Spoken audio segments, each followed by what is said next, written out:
Essential service পরিষেবা শনিবার থেকে জুনিয়র ডাক্তারদের পক্ষ থেকে আমরা শুরু করছি। উঠে গেল ধর্ণা, কর্মবিরতি তুলে নিয়েছেন জুনিয়র চিকিৎসকেরা। টানা 41 দিন কর্মবিরতির পর কাজে ফেরেন তারা। তবে কর্মবিরতি প্রত্যাহার করলেও স্বাস্থ্য ভবনের সামনে আন্দোলনের চিহ্ন যেন রেখে দিয়ে গেলেন আন্দোলনকারীরা। খাটিয়া থেকে শুরু করে অন্যান্য সামগ্রী স্বাস্থ্য ভবনের সামনেই রাখা থাকবে বলে জানিয়েছেন তারা। ইতিমধ্যে ফ্যান এবং ত্রিপল খোলা হলেও ধর্ণাস্থলে রয়ে গিয়েছে জুনিয়র চিকিৎসকদের প্রতিবাদের চিহ্ন। রাস্তায় রং তুলিতে লেখা উই ওয়ান্ট জাস্টিস। আজি করে তরুণী চিকিৎসকের ধর্ষণ ও খুনের ঘটনায় সুবিচারের দাবিতে ও রাজ্যের হাসপাতালগুলির নিরাপত্তা সুনিশ্চিত করা সহ একাধিক দাবি নিয়ে স্বাস্থ্য ভবনের সামনে অবস্থান বিক্ষোভে বসেন জুনিয়র চিকিৎসকেরা। রোদ ঝড় বৃষ্টি উপেক্ষা করেই এই ধর্ণা চালিয়ে যান তারা।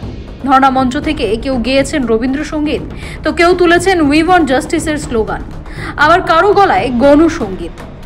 অগণিত সাধারণ মানুষ ধর্ণাস্থলে যোগ দিয়েছেন। কারোর হাতে ছিল খাবারের প্যাকেট, আবার কারোর হাতে প্ল্যাকার্ড। ছাউনিহীন ধর্ণামঞ্চ, ফ্যান, খাটিয়া দিয়ে সেজে উঠেছিল ধর্ণাস্থল।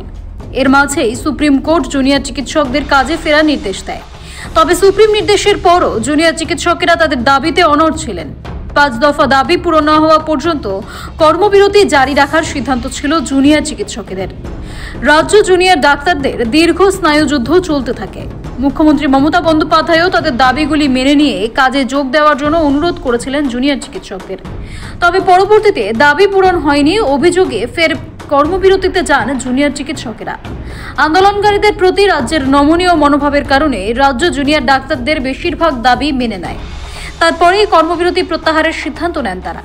আর এবার এসবের মাঝেই ডিভিসির ছাড়া জলে বন্যা পরিস্থিতি তৈরি হলো রাজ্যে। হাওড়া, হুগলি সহ 2 মেদিনীপুরের বিভিন্ন এলাকা প্লাবিত। ঘর ছাড়া লক্ষাধিক মানুষ। কেউ আশ্রয় নিয়েছে নিকটবর্তী ত্রাণ শিবিরে, আবার কেউ সেটুকুও পাননি। এই পরিস্থিতিতে মুখ্যমন্ত্রী মমতা বন্দ্যোপাধ্যায় বন্যা কবলিত এলাকাগুলি পরিদর্শনে গিয়ে উদ্বেগ প্রকাশ করেছেন। মুখ্যমন্ত্রী মমতা বন্দ্যোপাধ্যায় বলেছিলেন, জলে নামলেই সাপের উপদ্রব, ডায়রিয়ার আশঙ্কা বাড়বে। মেডিকেল ক্যাম্প খোলা দরকার। তিনি আরও বলেন, প্রাণ বাঁচানোই এখন সবচেয়ে বড় কাজ, এটা রাজনীতি করার সময় নয়।